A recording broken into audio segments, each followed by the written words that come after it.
From Neural Newscast, this is Deep Dive, exploring the moments that shape today.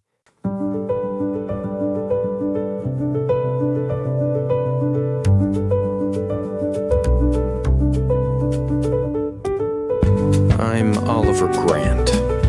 And I'm Peter Rowan. Today is July 7th, and on Deep Dive, we are stepping into the historical record to look at a moment where the gears of war began to turn in East Asia, alongside a few cultural milestones that still resonate today. We start in 1937, near Beijing. It was a humid night at the Marco Polo Bridge, an 800-year-old stone crossing that suddenly became the epicenter of a global catastrophe. This is the Marco Polo Bridge incident. It began with a missing soldier and ended with the start of the Second Sino-Japanese War, a conflict that lasted 8 years and claimed millions of lives. It is a classic example of operational drift, Peter. You have two massive military forces stationed in close proximity, a high-tension environment, and a lack of clear communication. A Japanese soldier goes missing after a training exercise. The Japanese demand entry into the town of Wanping to search for him. The Chinese refuse, and suddenly the rifles are firing. The soldier actually turned up shortly after, but by then the institutional momentum for conflict had already overtaken the original pretext. It wasn't just a misunderstanding.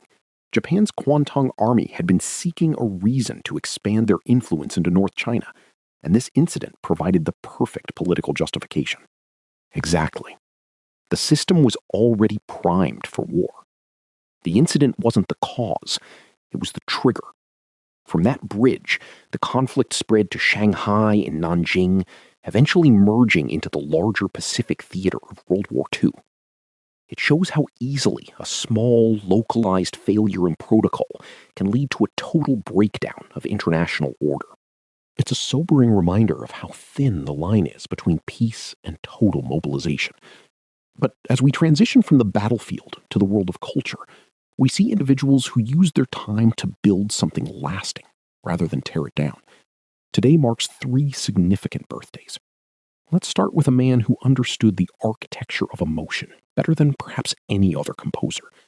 Gustav Mahler was born on this day in 1860. Mahler was a bridge between the 19th century Austro-German tradition and the modernism of the 20th century. As a conductor, he was a perfectionist, but as a composer, he wrote symphonies that he said should be like the world. They must contain everything. He explored death, resurrection, and the human condition with an intensity that was often misunderstood in his own time. It took decades for the musical establishment to fully appreciate the depth of his vision. He's a reminder that truly disruptive art often requires the audience to catch up to the artist.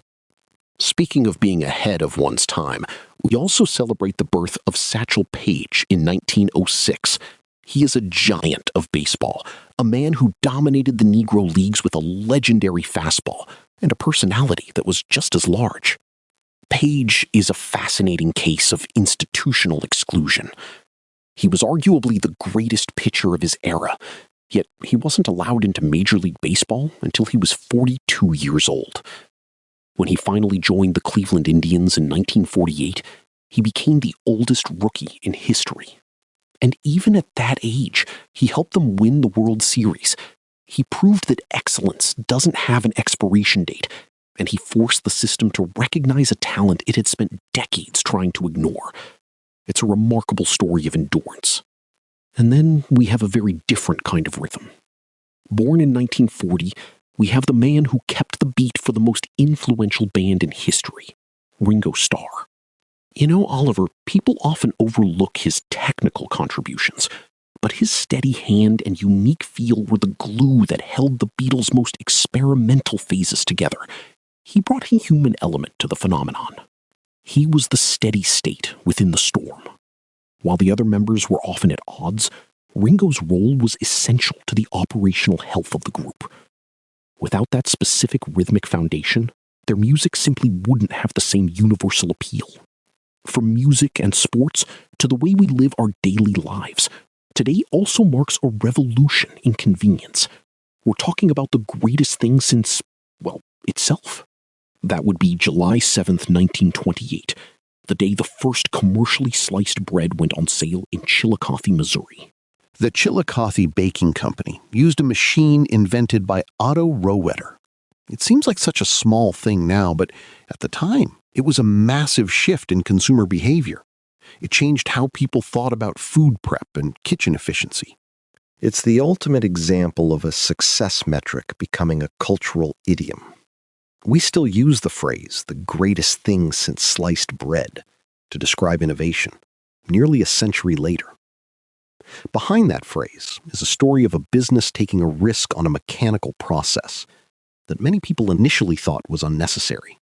It just goes to show that history isn't only made on battlefields or in recording studios. Sometimes it's made in a local bakery in Missouri, changing the way we eat breakfast forever. From the sparks of war at the Marco Polo Bridge to the rhythmic legacy of Ringo Starr and the simplicity of a sliced loaf, July 7th shows us the vast range of human endeavor. I am Oliver Grant. And I'm Peter Rowan. Learn more at deepdive.neuralnewscast.com. Deep Dive is AI-assisted, human-reviewed. Explore history every day on Neural Newscast. This has been Deep Dive on Neural Newscast, exploring the moments that shape today.